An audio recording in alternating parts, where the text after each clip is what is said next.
Devaya. Om Namo Bhagavate Vasudevaya.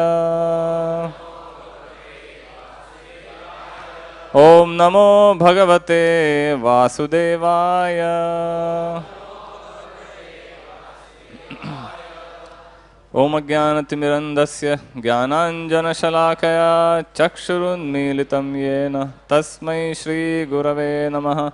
Shri Chaitanya Manobhishtam Sthapitam Yena Bhutale Swayam Rupa Kadamahyam Dadati Swapadantikam Vandeham Shri Guru Shri Yuta Padakamalam Shri Gurun Vaishnavamscha Shri Rupam Sagrajatam Sahagana Raghunathan Vitam Tam Sajivam Sadvaitam Savadhutam Parijana Sahitam Krishna Chaitanya Devam Shri Radha Krishna Padan Sahagana Lalita Shri Vishakhan Vitamscha He Krishna Karuna Sindho Deenabandho Jagatpate Gopesha Gopika Kanta Radha Kanta Namostute Tapta Kanchana Gaurangi Radhe Vrindavaneshwari Vrishabhanu Sute Devi Pranamami Haripriye Vancha Kalpatarubhyascha Kripa Sindhubhya Evacha Patitanam Pavanebhyo Vaishnavebhyo Namo Namaha. Shri Krishna Chaitanya Prabhu Nityananda Shri Advaita Gadadhar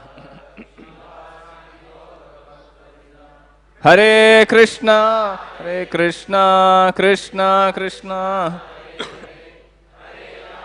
Hare Rama Rama Rama Hare Hare. Hare Krishna. So we welcome all of you for this Sunday feast program. Today we will discuss on the topic called Vaishnava qualities. So if you read the Gita, Bhagavad Gita chapter 16 talks about the divine and demonic natures. It's called Daiva Asura Sampad Vibhaga Yoga. So in the first part of this chapter, Krishna talks about divine qualities. Qualities that are found in demigods and other saintly people. And in the remaining part of the chapter, Krishna talks about demonic qualities. Qualities that are found in demons or uncivilized people. So in the divine qualities, he spends only 3 verses. 3 or 4 verses, Krishna gives a list of what are these divine qualities. He says, Abhayam, Sattva, Samshuddhi, Jnana, Yoga, Vyavasthiti.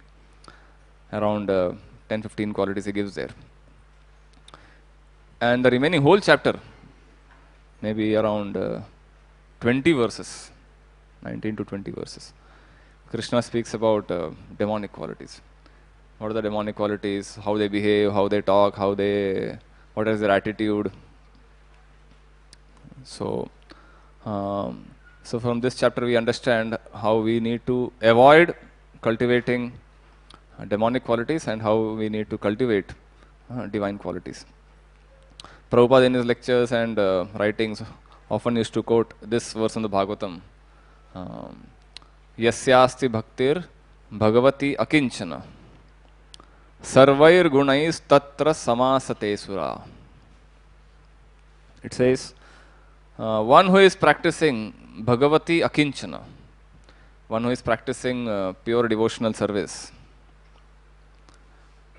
in such a person, sarvair gunais tatra samasate sura. You will find all the divine qualities that are found in demigods. Samasate sura. Sura means demigods. So demigods are usually well behaved and they have all divine qualities. So whatever divine qualities we find in them, those divine qualities will appear in a person who is performing pure devotional service. So the verse indirectly says one need not separately endeavor, separately strive for or work hard towards acquiring any good quality. All we need to do is do pure devotional service, do pure Krishna Bhakti, and all these good qualities that we appreciate in everyone, in others, those qualities will automatically come. And that's the whole idea. So instead of separately trying to get good qualities like, say, truthfulness and honesty and cleanliness, non-violence, all these good qualities which we appreciate in general, uh, it is not necessary, this verse says, to separately work individually to get these good qualities. Because when you water the root of the tree, which is Krishna, by rendering devotional service to Krishna, then these things are automatically taken care of. Otherwise, on the other hand, if we separately try to get these qualities, all these divine qualities, but forget or ignore rendering pure devotion service to Krishna, then these qualities will not stay for long, or they are not sustainable. Today is the age of sustainability and eco-friendly. Our Prabhu is here promoting this. So these things cannot sustain on their own without the foundation of devotional service. So therefore, it is important that first we focus on the main thing, devotional service, and then we take extra effort. That's not an issue. Because many times we find people ask this question, no, you people are devotees. I know certain devotees who have been practicing Krishna consciousness for the last several years. But there are so many bad qualities in him. They are, no, they cheat or they tell lies or they are not punctual, they don't keep their word. So what is the use of doing all this bhakti, itna kar rahe aap log? What is the use? But on the other hand, I find I have so many other friends outside who are not devotees, who are not ISKCON members, but they are not doing any bhakti, no religion, they don't go to temples regularly. But in them we find so many good qualities which are absent in devotees. So isn't that better? Right. So again, this point is coming here. Others may have good qualities we should appreciate, and if we don't have these qualities in spite of performing devotional service, we should definitely understand probably something we are doing wrong, and we need to take care of those things. And others who are appearing to have these qualities, if they are not founded or based on devotional service, really pure devotional service, then those good qualities will not last for long. Especially when there are temptations and allurements, we tend to break the barriers and break those principles. So therefore, both have to go together. We focus on pure devotional service, and at the same time, if some qualities are missing in us, we have to identify them correctly and strive hard to acquire those qualities. Then the combination is good. A devotee with good qualification is the best preacher. In one conversation between Lord Chaitanya and Sanatana Goswami, Lord Chaitanya highlights this point. Maryada Sadhura Bhushan, he says. Good qualities that are found in a devotee are the ornament of a devotee. A devotee without good qualities is a very bad example. But when a devotee is decorated with all the good qualities, then that is the best model we can present to the world.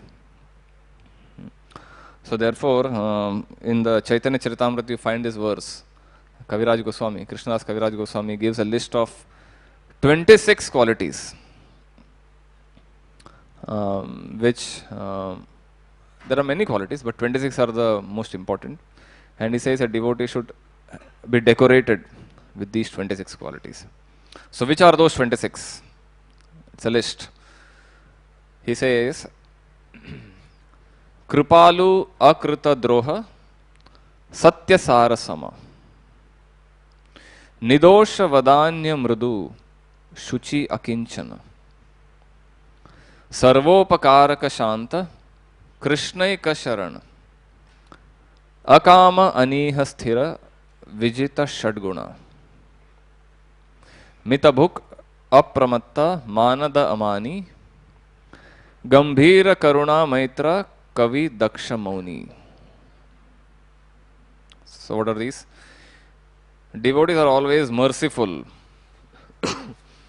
Kripalu, humble, truthful, equal to all in all dealings, faultless, magnanimous, mild and clean, Shuchi Akinchana, Sarvopakaraka, that is, they are without material possessions and they perform welfare work for everyone, Sarvopakaraka. Shanta, they are peaceful, surrendered to Krishna and desireless. They are indifferent to material acquisitions and are fixed in devotional service. They completely control the 6 bad qualities. What are the 6 bad qualities? Kam, Krodh, Lobh, Moh, Mad, Matsar. Lust, anger, greed, envy, pride and illusion. They are controlled. And they eat only as much as required. This is interesting. They eat, mitabhuk is the word used. They don't overeat unnecessarily. And they are not inebriated. Inebriated means intoxicated with pride and other opulences. They are respectful. Manada. Manada means one who is eager to offer respect to others. Amani, which means they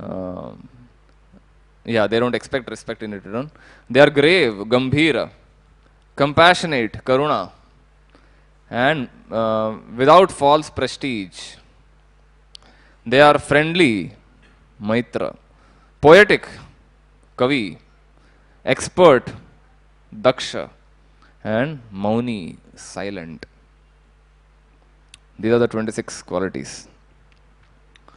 So, these are supposed to encourage us, not make us depressed. If you are not having these qualities, we should not feel depressed, but we need to feel enthusiastic to cultivate these qualities. So, the drama that we saw here of Haridas Thakur being beaten in 22 marketplaces, he was one person who was decorated with all these qualities. So in Lord Chaitanya's pastimes, this is interesting, Lord Chaitanya associates embodied most of these qualities, and some devotees embodied one quality to the extreme. So Lord Chaitanya used these devotees to emphasize certain qualities within his associates. For example, Haridas Thakur we see, he embodied which quality? He embodied the quality of tolerance.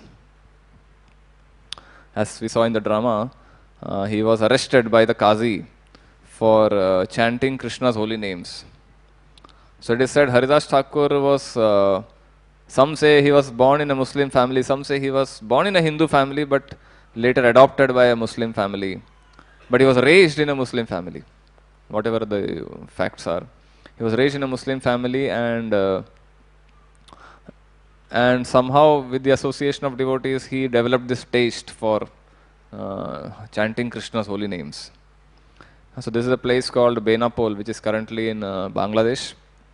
That's his place of birth. And the local Muslims and the king and the Qazi, when they saw that Haridas Thakur is adopting a different religion which is different from theirs, they got angry and they felt he was ruining our religion. And they arrested him and threatened him that we are going to kill you. We are going to beat you in 22 marketplaces until you give up this religion. And Haridas Thakur said, you may cut my body into 1,000 pieces and each part of my body will vibrate Krishna's names. Which means he is not going to give up. That's the message he conveyed. And they decided they will beat him up. And he was dragged into 22 marketplaces and beaten at every place. So it is said, usually no one survives beyond 2 or 3 marketplaces, the beatings. But after every marketplace, they were saying Haridas Thakur is still alive after every beating. Until they reached 22 places and still he was alive. So that's when they felt that this is something divine incident. Some higher superior powers are protecting him. Later in the Mahaprakash Leela, we find how Lord Chaitanya revealed to him that he was the one who protected Haridas Thakur by covering his body with his own body. And Lord Chaitanya showed how those marks of the chabuk were there imprinted on his back.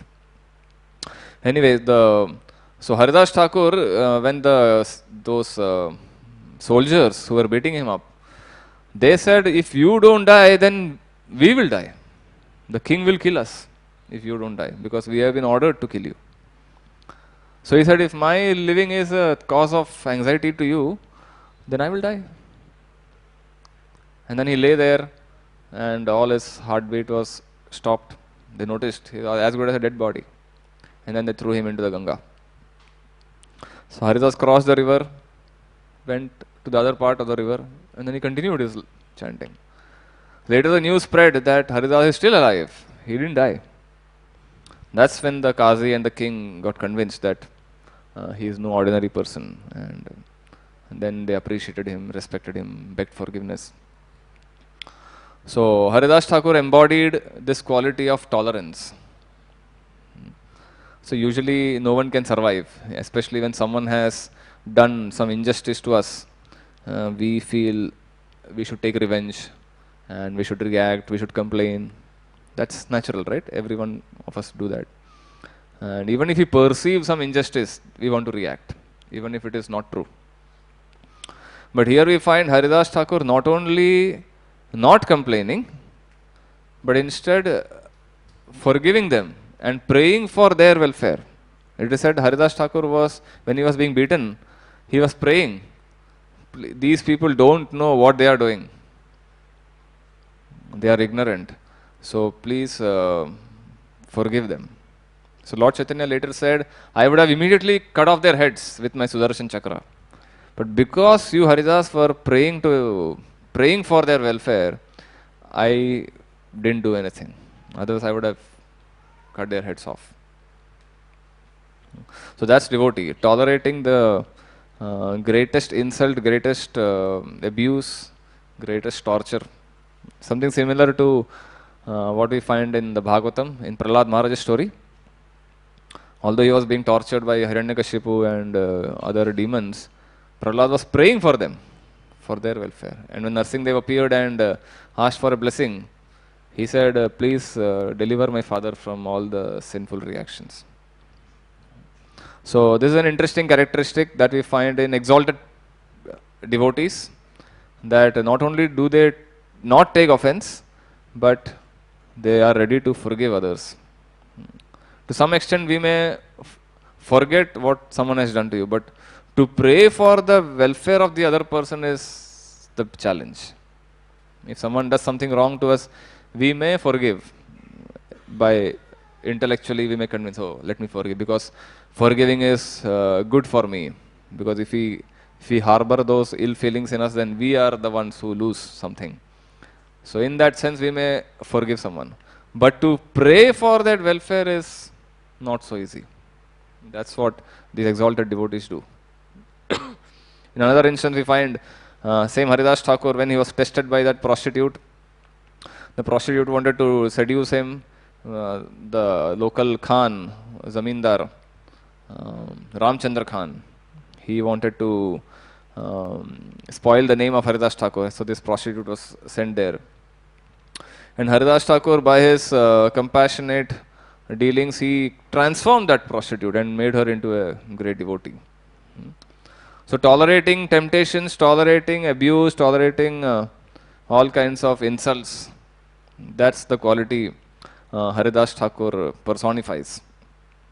And we need to try to cultivate this quality of tolerance.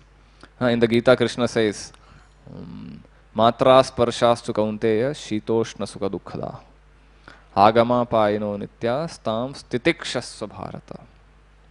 Just as seasons change, winter and summer and rainy season, and sukha dukkha, shitoshna sukha dukkhada, happiness and distress comes. So tolerate. Some situations will be happy for you, they won't last long. Then some difficult situations will come, but they also won't last long. So just as seasons change, these happy and miserable conditions keep changing. We need not too much worry about any situation. So when a difficult situation comes in our life, we need not lament, oh, so unfortunate, why this happened to me. That we have to tolerate. And when some happy situations come in our life, that also is to be tolerated. Sometimes it is said, tolerating happy situations is more difficult than tolerating difficult situations. Because in happy situations, we become so intoxicated, we become so uncontrolled that we may end up offending others many times. Especially when we get some nice position, too much wealth. In that proud, arrogant state, we may offend others. So it's more difficult to tolerate those positions and situations than tolerating in difficult situations. Because in difficult situations, we are humble. We don't offend others. Either way, whether it is happy situation or difficult situation, Krishna advises titikshasva bharata. Tolerate. And in another verse he says about lust and other temptations. He says, Shaknoti vayasodhum prak sharira vimokshanat kama krodhodbhavam vegam sayuktas sasukhinara. He says, Kama krodhodbhavam vegam. Vegam means urges. Kama krodhodbhavam. Urges that arise out of Kama and Krodha. These urges have to be tolerated. These urges will continue prak sharira vimokshanat till the time of leaving the body. So never ever we will be completely free from these urges. They will continue. Of course, with devotion service, these things will reduce. They are expected to reduce. But never we should think, oh, now I am completely free of these urges. So these urges will last until we have this material body, and we need to tolerate those urges till the point of death, without succumbing to those temptations. So tolerance is important. Otherwise, if we cannot tolerate, then we may go to any extreme. We may break the regulative principles. We may offend others if we are unable to, just for a little bit enjoyment, flickering enjoyment, some position, we may break our principles, and later we may have to suffer for that. So Haridas Thakur is the person who embodied tolerance. Then another of us, one of Lord Chaitanya associates, Sanatan Goswami. He was the one who personified this quality of humility. Here we have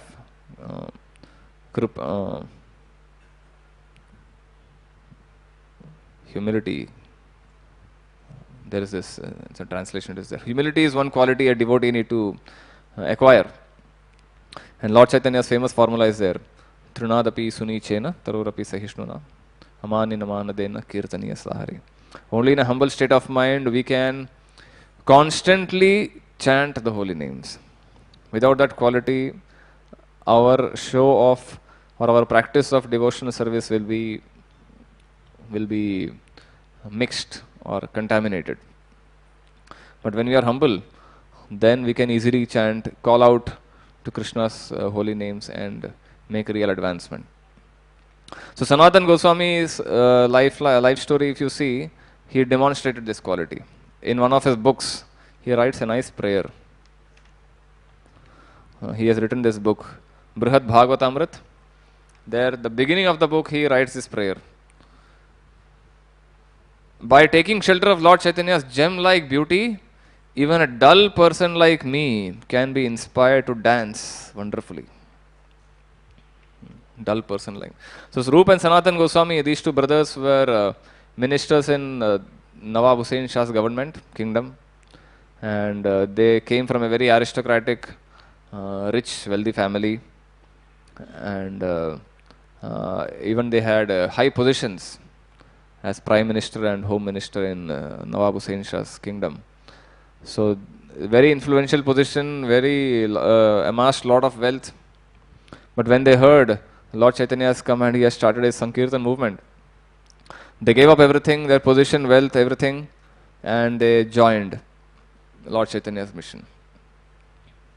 So, when they first met Lord Chaitanya, they put grass in between their teeth and surrendered to Lord Chaitanya. So grass, like Trinadapi, Trin represents humility, that I am insignificant. I am as lower than the grass. That's the message when you put grass in your mouth, between your teeth.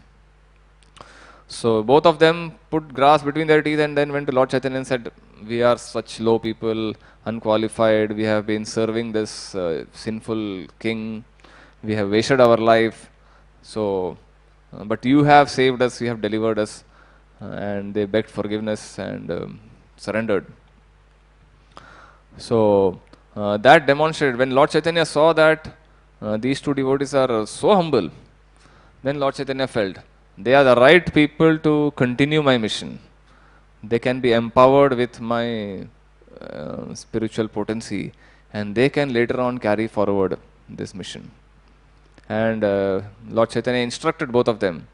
Both of you should go to Vrindavan and write books on the science of devotional service. And you should excavate lost holy places where Krishna performed his pastimes. And in this way, re-establish Vrindavan's lost glory. So that's what they did. They settled in Vrindavan and wrote so many books. Most of the philosophy that we have, whatever books Prabhupada translated, several of the books, is ultimately based on the writings of Rupa and Sanatan Goswami. Nectar of Devotion, Nectar of Instruction, Brihad Bhagavatamrit, all these books are originally written by these two people. So in Sanatan Goswami's life, we find when both of them were in Jagannath Puri, Lord Chaitanya was in Jagannath Puri for several years. So one time both of them came there and they were spending time with Lord Chaitanya and they were associating with him, serving him there. So one day Lord Chaitanya called Sanatan Goswami for some purpose. So Sanatan Goswami was staying with Haridas Thakur in a place called Siddha Bakul. If you go to Jagannath Puri, it is not very far from the main Jagannath Puri temple. So Siddha Bakul he was staying and Lord Chaitanya called him for some purpose. So when he reached there, Lord Chaitanya asked him, so how did you come?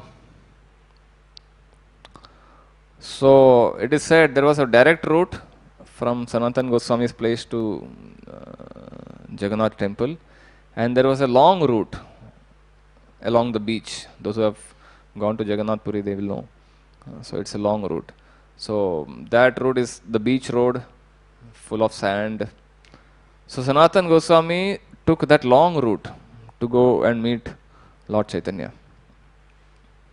And during the hot sun, during the day, and there were no footwear, he was not wearing any shoes. So when Lord Chaitanya saw, he said, how did you come? So he said, I came along the beach. Why did you take the beach road? Why didn't you come along the main road, straight road? He said, you know why? All these pujaris of Lord Jagannath, they keep walking along this road, main road. And I am so low born, I am so fallen. If I also go along that path, then I may accidentally touch them, these pujaris, and they may get contaminated. They may be carrying bhoga for the deities, so that will get contaminated. So that's why I took the long route.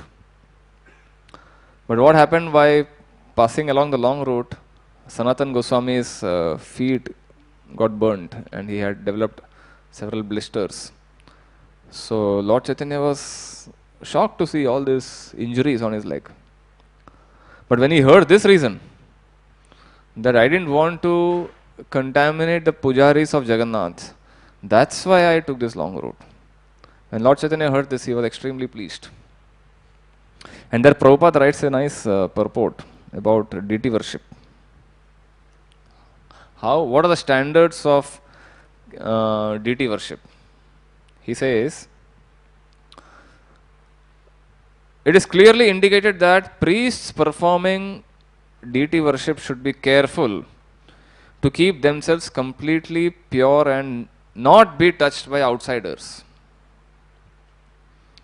Sanatan Goswami and Haridas Thakur, thinking themselves Mlechas and Yavanas because of their past association with Muslims, did not enter the temple or even travel on the paths in front of the temple gate. It is customary for the priests of temples in India not even to touch outsiders or enter the deity room after having been touched. This is a very important item in temple worship. So, even it is said when the pujari prepares that bhoga plate, it should not be seen by anyone. No one should see it. It should be covered. Otherwise, if anyone outsider sees, then he may develop the desire to enjoy that food. And even that desire to enjoy is like contamination. Forget about touching or something falling on it. That we understand. But even the thought that I want to enjoy, or I want to enjoy after it is offered, all these thoughts come in our mind. So these thoughts are contaminating. So therefore it is covered. So even touching the pujari, therefore ideally even in big traditional temples you find there is a kund. In big temples there is a kund or pond near the temple, very close to the temple. So pujaris will take a bath, immediately directly enter the altar without having to touch anyone or see anyone. That's the standard. But Prabhupada has relaxed many things because he feels everyone cannot, especially in Kali Yuga, it is not so easy to practice all these principles. But as much as possible, we need to practice these standards. Even at home, if we can do, that is much better. Not allowing anyone to see the bhoga, even strictly avoiding to desire to enjoy the bhoga, all those principles, if we can follow, then that's topmost standards of deity worship. So Sanatan Goswami, when Lord Chaitanya heard this reason of Sanatan Goswami, he was extremely pleased. And that demonstrated his humility. How Sanatan Goswami is so careful about not contaminating the pujaris who are walking along the road. That's a high standard of humility. And he avoided, and he didn't mind going along the long route, developing injuries on his legs just to meet Lord Chaitanya. In another place, it is said one time he developed this disease, some kind of skin disease, because of which there were so many boils on his body. And this liquid was coming out of this body, some pus and other things, smelly things. So Lord Chaitanya would daily come to Haridas Thakur's kutir, and Sanatan Goswami would be staying there, and Lord Chaitanya would come and meet both of them, Sanatan Goswami and Haridas Thakur. And as soon as he would see them, he would hug them, embrace them. So Sanatan Goswami would feel bad that my body is releasing all these liquid, and when Lord Chaitanya hugs me, his body is contaminated by this liquid. But so he would feel embarrassed and try to avoid being hugged by Lord Chaitanya. But still Lord Chaitanya would come and forcefully embrace him. And this continued for several days. So one day when Lord Chaitanya came and hugged him, all those disease and boils disappeared. So Lord Chaitanya didn't mind. He said, I don't mind embracing you, but I feel I am getting purified by embracing a devotee like you. That's the statement he made. But Sanatana Goswami continued to feel. So in this way, Lord Chaitanya would take great pleasure in embracing his devotees, in glorifying his devotees. It is said, whenever Lord Chaitanya would glorify any devotee, he would speak as if he had 10 mouths or 100 mouths. That's how he took pleasure in appreciating and glorifying the qualities of great devotees like Sanatana Goswami. So Sanatana Goswami embodied this quality of humility. Then we have another devotee in Lord Chaitanya's pastimes. He was Ramananda Rai. Ramananda Rai embodied which quality? He embodied this quality of sense control. So it is said Sanatana Goswami was Lavanga Manjari in Krishna Leela. And Haridas Thakur, it is said he was Lord Brahma. Lord Brahma, in the Brahma Vimohan Leela, we find how he stole away all the calves and covered boys. And after the whole incident, he begged forgiveness from Krishna. He said, please forgive me, I offended you, I interrupted your nice pastime. So when he prayed, it is said he desired to take birth again as someone where his position will be very low. So position of Brahma is very high, the creator of the universe. So he felt, because of my position, I offended. So therefore he requested, let me take birth again and take up a very low position. That's why he took that birth in a Muslim family, and he was neglected and tortured by so many people. That was a fulfillment of Lord Brahma's prayers, it is said. So all these personalities have some history behind them, who they were in Krishna Leela or in the spiritual world. So Ramananda Rai is said to be Vishakha Devi. Yeah, Vishakha Devi on the altar. He is said to be Vishakha Devi and also Arjun combined. Two incarnations, two personalities incarnated as Ramananda Rai. So Ramananda Rai is personified, embodied this quality of sense control. He was also born in a low family. In those times, in the Hindu aristocratic society, there was this strong caste divisions. You are born in this caste and that caste. Lower caste people do not talk to higher caste, and there were strict divisions. Not only in Hindu society, in every society it was there. Even in the West it is there. So one time when Lord Chaitanya met, first time when Lord Chaitanya met Ramananda Rai, this happened in a place called Kovur, which is in Andhra Pradesh, near the Godavari river. And they met him, both of them met, and Ramananda Rai was the governor of that area, province. Very high political position. And first time they met, Ramananda Rai was accompanied by so many of his assistants, so many government officers. And Lord Chaitanya was traveling alone as a sannyasi. He was doing a South India tour. And when they met, although they had not met before, when Lord Chaitanya saw Ramananda Rai and Ramananda Rai saw Lord Chaitanya, they understood. They, in their original spiritual constitutional position, they could understand that we have a strong bonding. And they embraced each other tightly. And that's how the first meeting happened. So when in that meeting, Lord Chaitanya told Ramananda Rai, there is a nice conversation between Lord Chaitanya and Ramananda Rai. It's called Ramananda Rai Samvad, where Lord Chaitanya becomes the student And Ramananda Rai becomes a teacher. And several questions are asked, and Ramananda Rai answers. That's a nice separate study altogether.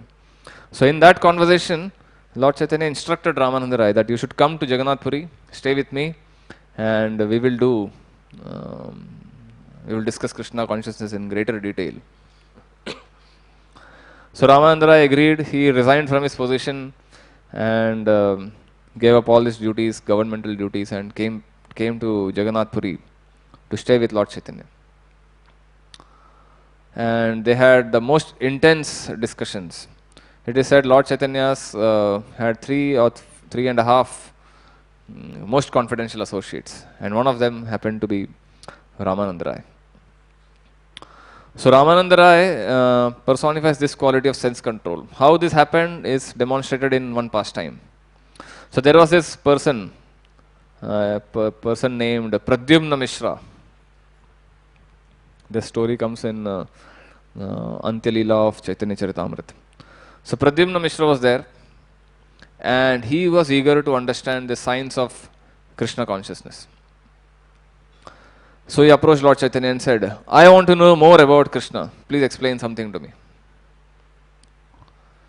So Lord Chaitanya said, I don't know anything about Krishna.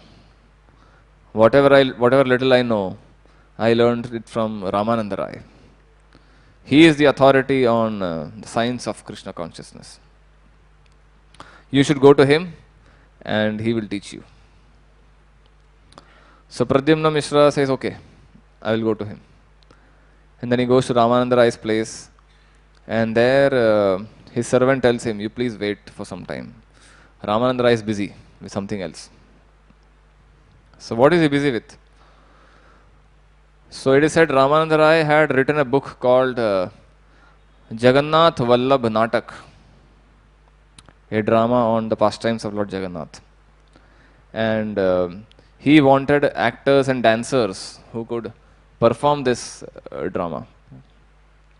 So he was personally training young girls who could dance in this drama.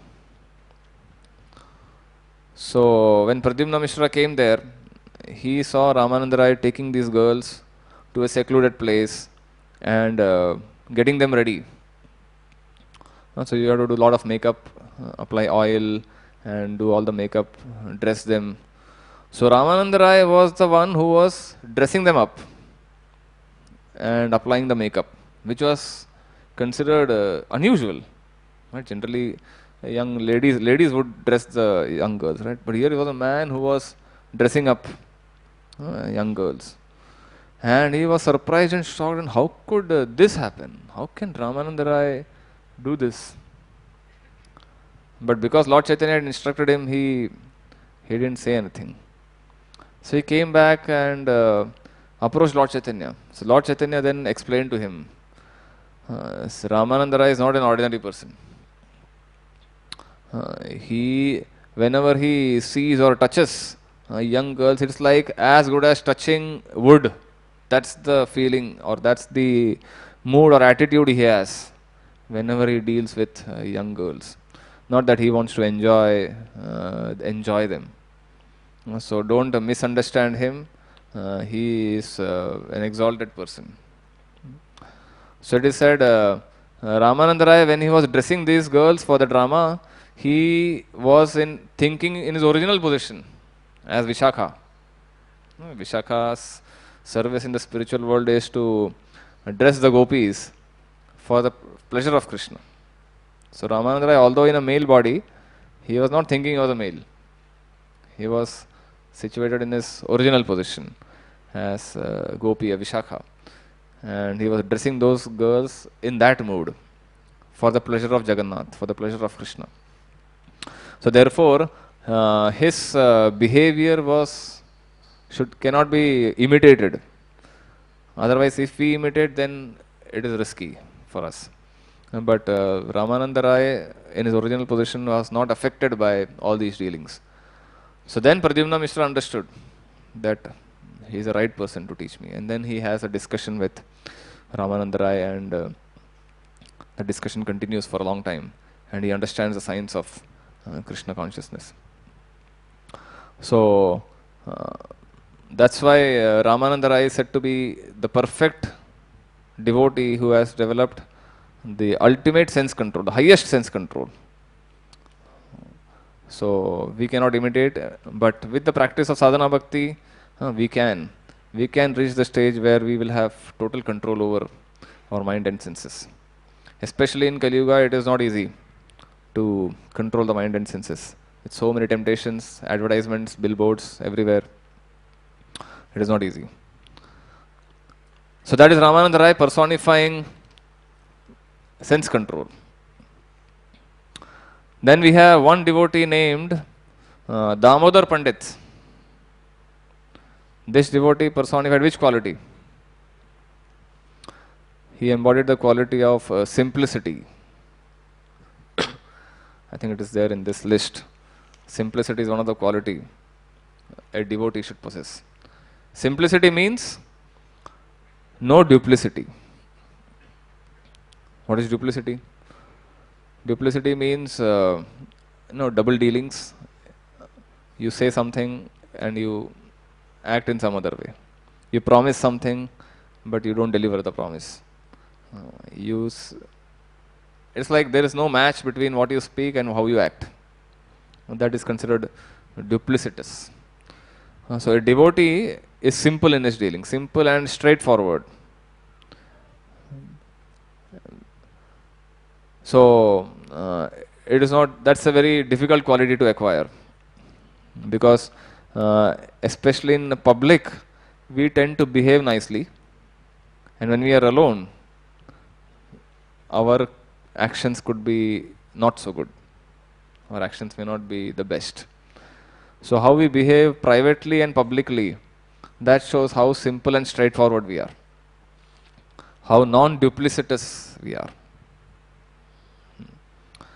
So our actions, our words, our thoughts, words and actions, all three should match. And for an exalted devotee, all these things match. For a practitioner, his words and actions may match, but thoughts may not match. So that's what we need to strive for. So all three should be in perfect alignment, in alignment with pure Krishna conscious principles. So anyway, so Damodar Pandit is a devotee who personified this quality of simplicity. So this is again Jagannath Puri, where Lord Chaitanya is spending his pastime. So every year, devotees from Bengal would come to Jagannath Puri to meet Lord Chaitanya, and they would spend 4 to 5 months, 3 to 4 months in Puri, participating in Rath Yatra, Gundicha Marjan, and all the festivals in Jagannath Puri. So after 3-4 months, they would go back every year. This would happen. So Damodar Pandit was one devotee who was a close associate of Lord Chaitanya, and he was very free. He would speak freely with Lord Chaitanya, to such an extent that whenever he felt Lord Chaitanya was doing some mistake, he would speak it up and say, "This is not right. Why did you do this?" So no one else would dare to do that, because everyone knew Lord Chaitanya is Lord Chaitanya, God Himself, Krishna Himself, and no one felt that they had the authority to question and ask Lord Chaitanya why you did this, whatever you did. But Damodar Pandit, being a simple, innocent devotee, he would question. So one time,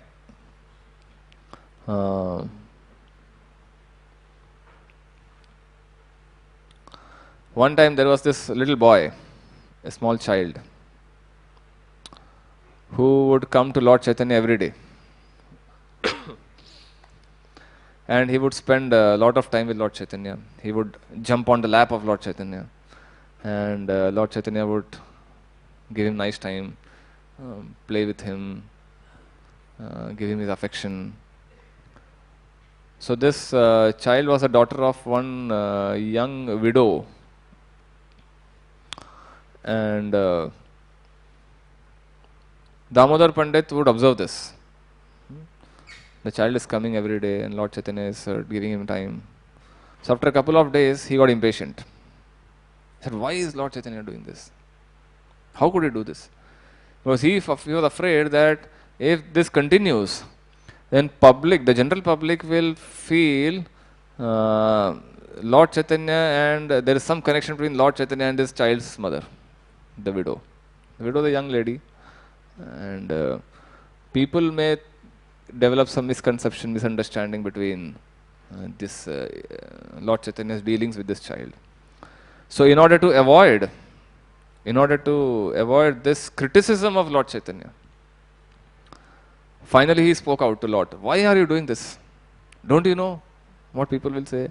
Although you are the Supreme Personality of Godhead, you know everything and you are all knowing, you are beyond any criticism. But I am afraid that the public will say something. The general mass of people will say something. So Lord Chaitanya said, what nonsense are you speaking? But he appreciated to some extent, although it was not right on his part to do this. Lord Chaitanya next day, he called him up and said that he has said this, I want to do one specific service. I request you to go to Nadia, my hometown, where my mother Shachi Devi is staying. You go there and deliver my message to her.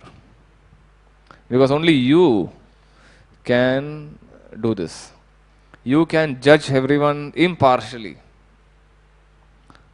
Impartial judgment you can do, and no one will dare to speak against you.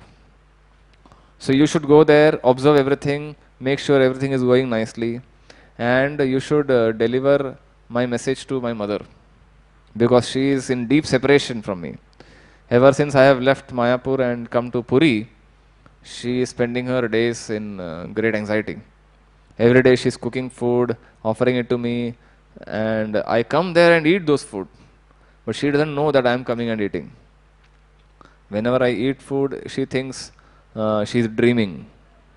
She again goes and cooks food, thinking that someone else has eaten.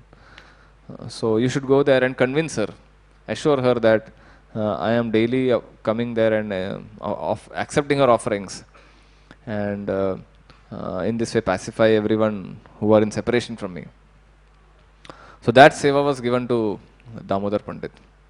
So in the purport, Prabhupada says, he makes a nice statement. He says, Prabhupada writes in the purport, Damodar Pandit was a very faithful devotee and a staunch lover of Lord Chaitanya. Whenever there was anything that might touch or taint the character of the Lord, Damodar Pandit would immediately point it out. Not even considering the exalted position of the Lord. It is sometimes said that fools rush in where angels dare not. And Sri Chaitanya Mahaprabhu wanted to point out Damodar Pandit's foolishness in coming forward to criticize the Lord. This is why the Lord stated that if Damodar Pandit would give him permission, he would go to see the king. This is another instance where King Prataprudra wanted to meet Lord Chaitanya, and Lord Chaitanya would not allow. He said a sannyasi is not supposed to interact with politicians, because if a sannyasi interacts with a politician, people may think that I am getting some favor from the king. I am getting some money, some position. That's why the sannyasi is eager to talk with the king. I don't want my name spoiled like that. So I am not going to meet this king. So then devotees assured him, this is not an ordinary king. He is a great devotee. He is your devotee. He loves you very much. And he is not interested in materialistic affairs. So if you meet him, there is no harm. But Lord Chaitanya said, he may be a devotee, but he is a king. And that risk is there. If I meet him, the general mass of people will say something. So I am not going to meet. So in this way, the discussions happened several times. Every time the devotees would raise this topic, Lord Chaitanya said, I am not going to meet. If you continue this, if you bring this subject matter again, I am going to leave Puri and go to some other place. He would threaten like that. So then the devotee stopped speaking about this. But one time when they spoke, Damodar Pandit would criticize. He would point out, why this, why are you doing this? So finally, when the last time when the devotee said, you should meet Pratap Rudra, Lord Chaitanya said, if Damodar Pandit allows me, then I will meet. Indirectly, he was trying to say that Damodar Pandit should not speak up like this. What he is doing and trying to find fault in me is not a proper act.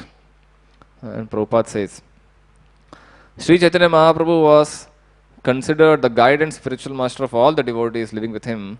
Damodar Pandit was one of them, and the Lord rendered Damodar Pandit a special favor by warning him to avoid criticizing him any further. A devotee or a disciple should never attempt to criticize the Lord or his representative, the spiritual master. This is an interesting thing. Especially we are accustomed to find faults with anyone. We can find faults even in Krishna. Shishupal was there, right? He found faults in Krishna. He found 100 faults. So the tendency to find faults is there in everyone. But in whom do we find faults? If we find faults in the activities of some exalted devotee, then that finding of faults will lead to our downfall. That will be considered a great offense.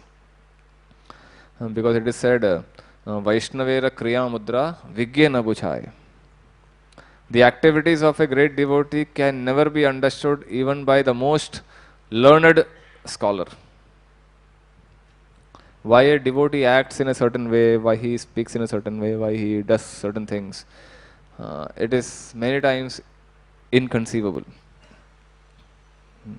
And if we try to calculate and analyze that activities by our own understanding of the world, then we may end up committing a big offense.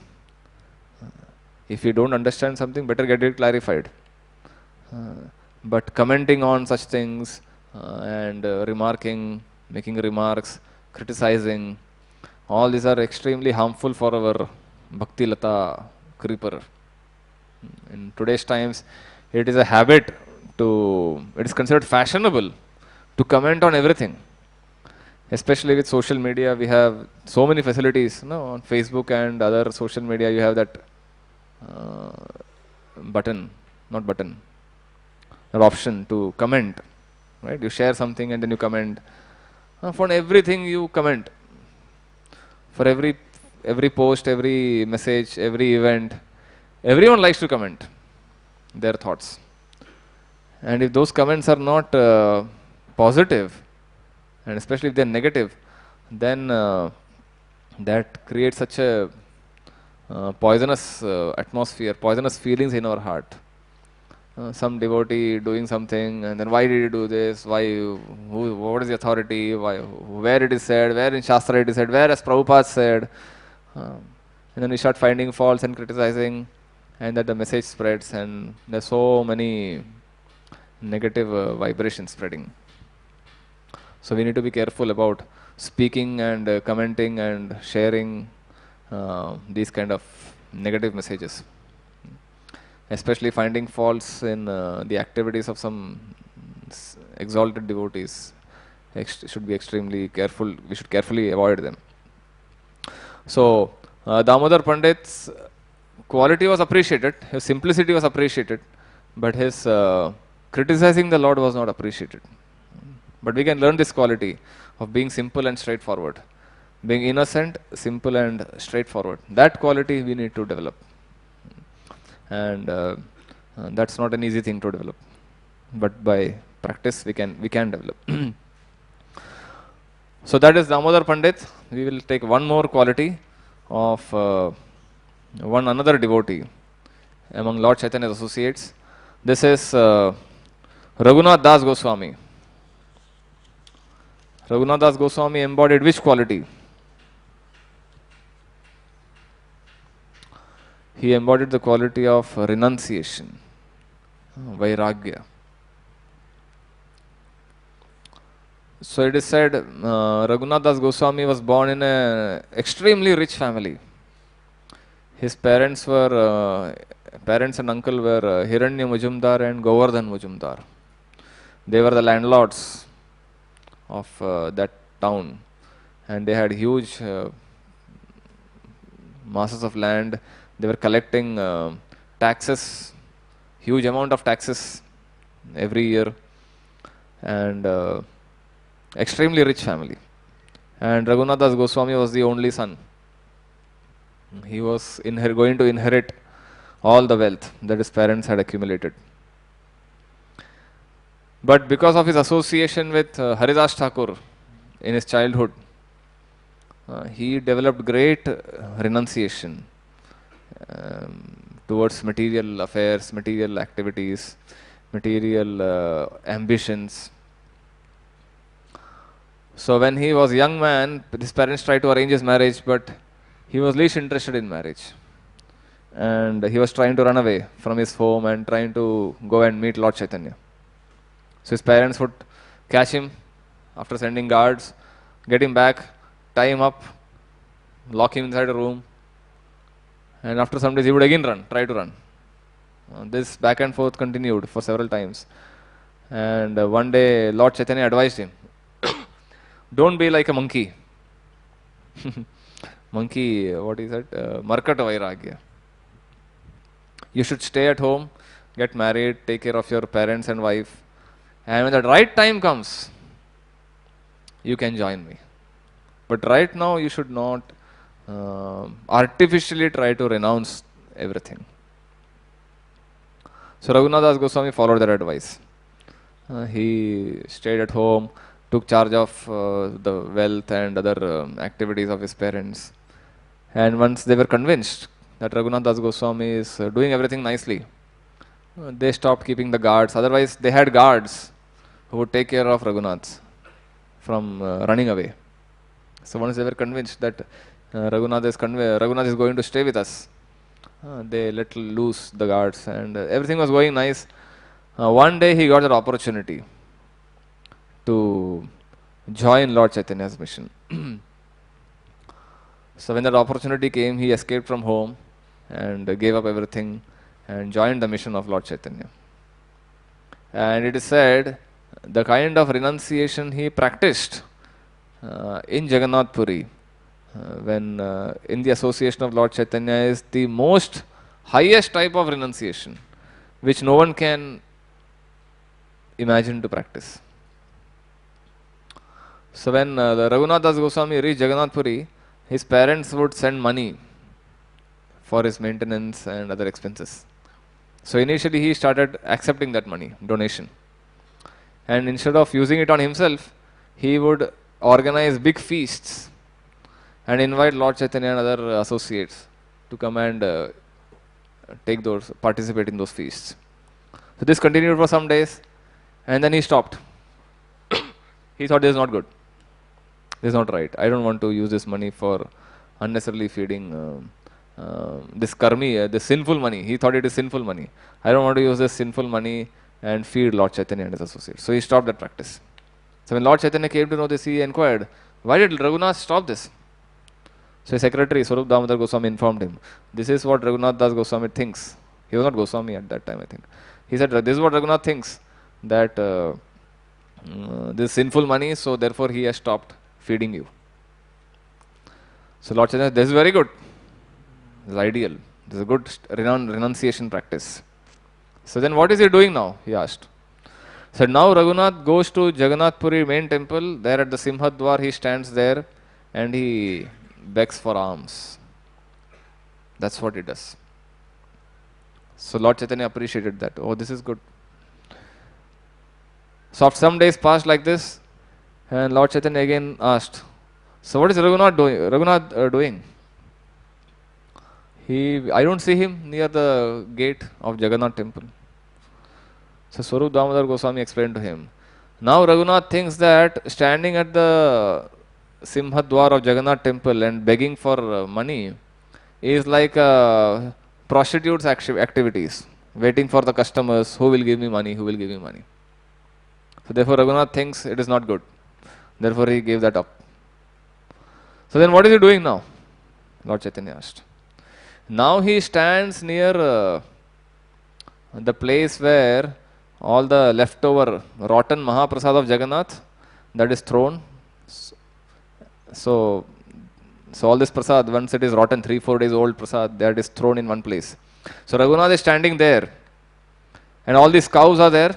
The cows eat those rotten food, and whatever they cannot eat or they cannot chew, they throw that food out, and Raghunath goes and collects that rice, uncooked rice or leftover rice. He collects that, he washes them, and that's what he eats. So when Lord Chaitanya heard this, he was extremely happy. He said, this is top class renunciation. And he invited him, called him, and then one day he went to Raghunath's place where he was eating this without information, without invitation. And he saw Raghunath had collected that rice, and Lord Chaitanya went there and he snatched that rice and he ate it. So Raghunath said, oh my God, oh my Lord, this rice is not fit for you. Please don't do this. So Lord Chaitanya tasted that rice and said, this is tasting like nectar, Amrit. This is the best Amrit I have ever eaten. And why don't you invite me for this feast? He asked. In this way, Lord Chaitanya appreciated Raghunath's renunciation. And one day he called him and said, he gifted him his personal Gunja mala. Gunja mala is a mala that Lord Chaitanya used to have, and his Govardhan Shila that he used to personally worship. And he said, this is my gift to you. And he handed over that gift. So Lord Raghunath then, since then, started worshipping that Govardhan Shila every day. If you go to his temple, you find that Shila still there. So that is Raghunath Das Goswami, and he embodied this quality of renunciation. And it is said till the end of his life, as long as he was there in Vrindavan, he would daily offer 1000 obeisances to Govardhan Parikrama. Govardhan, he would offer several hundred obeisances to all the devotees there.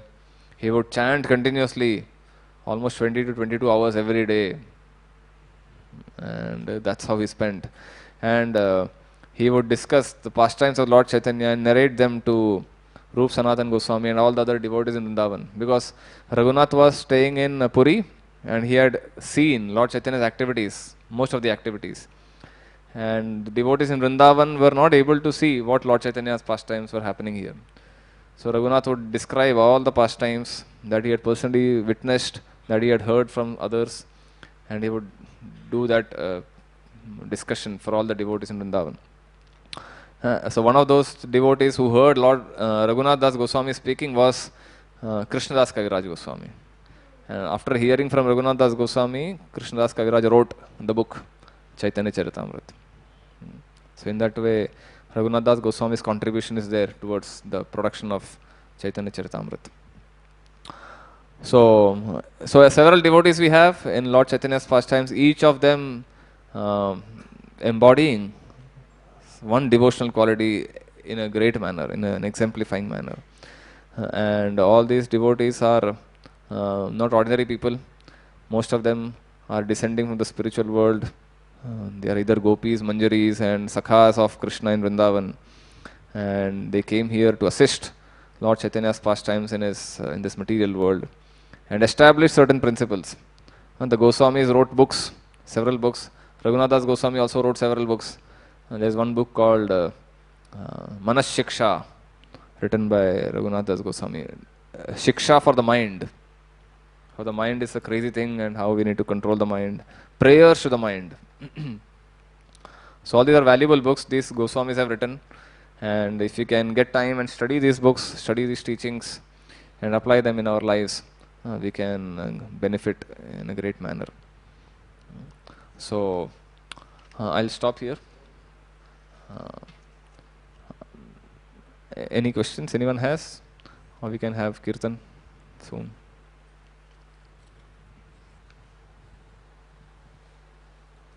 Hare Krishna Prabhuji. Last time when you gave the lecture, it was on the topic of obstacles in the path of devotional service. And the last section of that was relationship for the fast advancing devotees. Who gave the lecture? You. I gave? Yeah. One Sunday feast, long time back. Okay. So the last section was relationship issue on for the fast advancing devotees, but because of the lack of time you could not complete it. Would you please take up a little bit for that?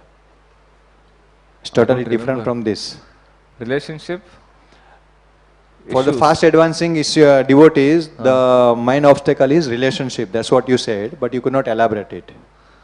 I'll have to recall. I don't remember what I said. Kaliyuga memory, you know. Relationship obstacles on the relationship is an obstacle on the path of devotion service. Relationship issues. Why didn't you ask then?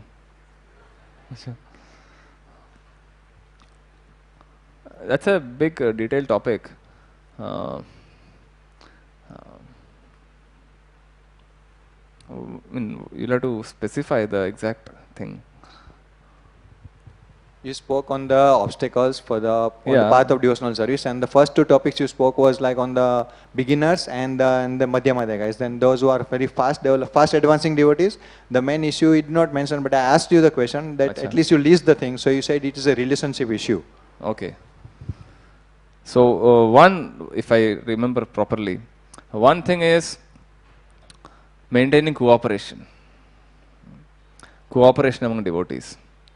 Because we all carry certain amount of false ego, right? And ego clashes happen.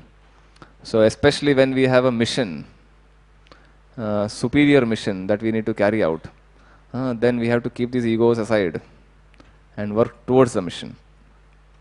If we don't have a mission, especially a spiritual mission, and if everyone is coming together for the purpose of sense gratification, then cooperation is not so difficult. Like if you find outside, there are so many societies coming together for various purposes. Communities exist even outside. Some people, they are communities of drunkards who come every week, every Saturday, every partying, community of sports lovers, community of chess players, carom players. All these people come and they have nice cooperation. Even in local trains, you find greater cooperation than we find here among devotees. Although it's a big crowded train, people share seats and have a nice time. They play cards, they play musical songs, Bollywood songs. But the cooperation principle is sense gratification. But in our mission of devotee, in our society of devotees, sometimes it could be a greater challenge to cooperate because the purpose is not sense gratification. We have our purpose or mission is, it's beyond the material, right? We have to share the message of Krishna, message of Lord Chaitanya with others, and we don't have anything personal agenda for coming together. Many devotees who do services here, they are doing voluntarily. If you see people washing plates, shoe stall, seva, prasadam distribution seva, no one is getting paid, right? No one is paid for that. But still people are coming and cooperating and doing all these services. So that requires a greater motivation than that the cooperation that we find among non-devotees. At least they get some enjoyment, some personal thing, some reward, some sense gratification. So in such a society, maintaining cooperative relationship is a challenge. And if we don't get something, we are likely to commit offenses in the name of service. If something doesn't go in our way, and because we have nothing to lose, the temptation is there to find faults and criticize is much more than what we may find outside. So therefore, Prabhupada said that statement. What is that? Organization and intelligence. You can show your love to me by the way you cooperate. You can show your love towards me by how you cooperate among yourself to spread the mission. So, in that sense, cooperation among devotees is a challenge. Here we have a community of several thousand devotees, right? 3 to 4,000 devotees are there, and to have everyone united together, serving the mission of Prabhupada and Lord Chaitanya, it's a big challenge, and no one is paid. So the whole ISKCON community, ISKCON movement is running based on that higher principle of coming together and serving to please Krishna, the Guru Parampara. And within that, if we have some ego clashes, we have to tolerate. We have to avoid committing offenses. That's one challenge which most of us find here. Is that okay? Yes, bro. One last question we can take.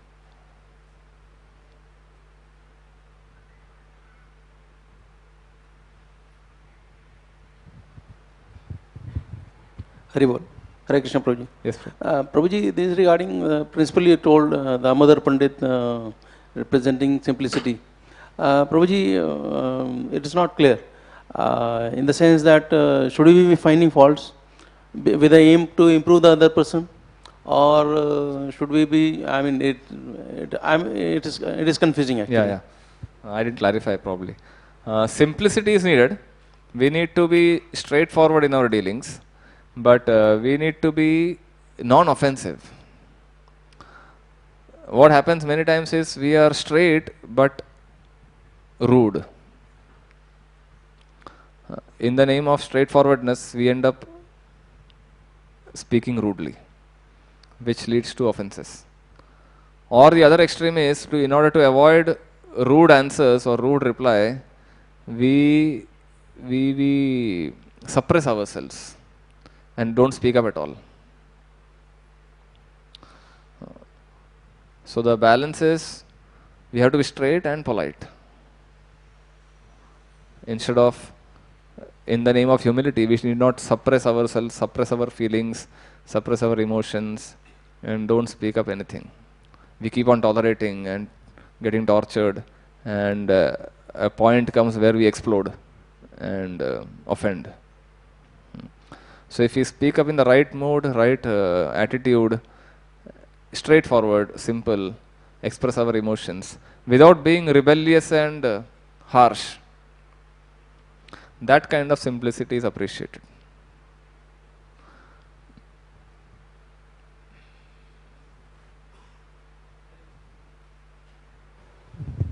Haribol. Prabhuji, but if considering that, probably a senior devotee, if he doesn't point any mistakes to a junior devotee, that junior devotee will never improve. So, being simplicity and finding faults, I'm still confused. I mean, if a senior devotee does not point to faults with a junior devotee, considering that it may lead to offenses or things like that, then the junior devotee, he will never improve in his lifetime. If you are in an authoritative position, so you are talking for the senior devotee or the junior devotee? Anyway, a senior devotee will never consider that he is a senior devotee. If you are in a position of authority where several people are under us, serving us, then we need to point out faults and point the mistakes so that they can improve. But how we tell them, it depends how we tell them. If you are telling them in an encouraging manner, in a privately, like it is said, the PIP-PRIP formula, you know that? Praise in public, reprimand in private. So when you want to glorify, appreciate someone, that you do in public. When you want to correct someone or point out the mistakes in someone, some mistakes they have done in the seva, that you do in private. and how you do, how much authority we have to correct the person, and the right time, the right place, in the right mood. All these things have to be considered. So if our feedback is not appreciated by the junior, in spite of following all these principles, the right time, place, circumstance, in private, and if that feedback is not taken properly, then the problem could be with the junior. His attitude could be wrong. And if his attitude is right, then the feedback will be taken properly and he will improve. And we also need to give time. Not everyone is able to, even the feedback is taken right, he may not be able to implement the feedback immediately. Some people take days and months or even years to improve that, apply that feedback properly. So that also we need to consider. And if we are the junior, then we need to develop the right attitude to accept any feedback. Even if the feedback is not given properly, we need to be taking it as coming from Krishna. The person who is giving the feedback, the senior, he may be not following all the principles of time, place, circumstance. But still, if something hurts us, we should be taking it in right mood, thinking, ultimately it is coming from Krishna, and Krishna wants me to improve in this way. Does that make sense? Personally? Hari बोल। रघुनाथ दास गोस्वामी जो उनके पिताजी जो पैसा बेचते थे, तो वो पैसा भक्तों के काम में यूज करते थे, प्रसाद के लिए देते थे। तो रघुनाथ दास गोस्वामी ने ऐसा कैसा सोचा कि ये पैसा पाप का होगा या गलत काम का होगा, तो हम प्रसाद खिलाना नहीं चाहिए। जैसे कि भक्त लोग भी जो भी कुछ कमाते हैं तो भगवान की सेवा में लगाते, भक्तों की सेवा में लगाते, तो हम कैसे समझे कि ये पैसा पाप का है? जो आदमी सर्विस करता है, जो आदमी धंधा करता है, अगर समझो कि मानो कि कोई आदमी बिजनेस करता है, बिजनेस में अगर 10 रुपया कमाता है, अगर 2 रुपया भक्तों के लिए खर्चा करता, तो वो कैसा माना जाए कि वो पाप का पैसा है? नहीं, ये पैसा तो रघुनाथ दास गोस्वामी खुद नहीं कमा रहे थे ना, उनके पिताजी कमा रहे थे। तो मतलब गवर्नमेंट का जो टैक्स होता था, टैक्स हाँ। मतलब ये करता था, तो पाप का तो था ही नहीं वो पैसा। पता नहीं, अभी रघुनाथ दास गोस्वामी को लगा कि ये पैसा जो है सही ढंग से कमाया नहीं है। He felt that it is not proper legally owned money. But Raghunath Das Goswami surrendered to Krishna consciousness. Raghunath Das Goswami surrendered. His parents may not be surrendered. He didn't feel his parents were surrendered. And parents were not voluntarily donating for the mission of Lord Chaitanya. वो लोग रघुनाथ अपने बेटे के लिए दे रहे थे, वो बेटा भगवान की सेवा में लगा रहा था, वो that is his glory. But how the money was acquired and for what purpose they were donating, that is, Raghunath didn't consider it is pure devotion service. खुद करना बात अलग है, दूसरों का पैसा, किसी और का पैसा इसमें लगाना, that's a slight difference. If you are earning, अभी आप पैसा कमा रहे हैं और आप लगा रहे सेवा में, that's another thing.